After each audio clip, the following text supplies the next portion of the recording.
taranja kickboxing ny club ny Ziska na ny Centre International des Sports de Combat dia nizara fitaovana ho an'ireo mpikatroka ao aminy izay entina manao ity taranja kickboxing ity. Taorin'ny fikarakarany katrokady nanasana ireo kluba namana isan-karazany 13 aogositra lasa teo dia mitohatra ny hetsika ataon'ny kluba Ziska na ny Centre International des Sports de Combat etsy ambany Volosarika. Mba ho fitsonjovana ny fidiran'ny mpianatra ary dia nanolotra fitaovam-pianarana ho an'ireo ankizy mpikambana ao aminy ity kluba ity nisabotsy tolakandro teo.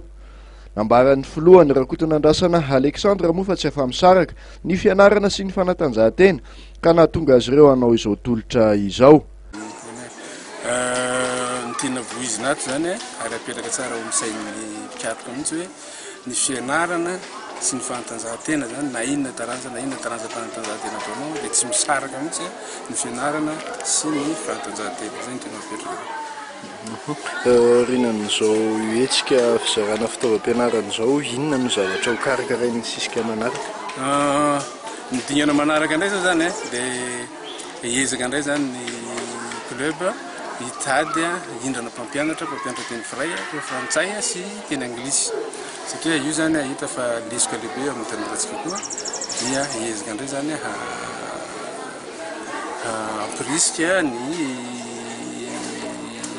mpikatroka rehetra ato amin'ny club hianatra ny teny frantsay sy ny teny anglisy.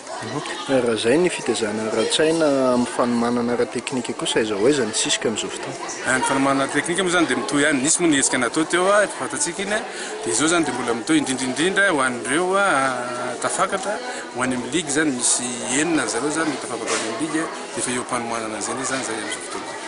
Tetsakilan'izay dia velom-pisaorana ny mpitantana tamin'izao hetsika nataon'izao ireo ankizy nahazo fitaovana sy ny ray aman-dreny nisatsokajiny. Tamin'izany ary nilazany fa onerany amin'ny fahendrena sy fahaizany ny tolotra nataon'ny mpitantana ny Ziska.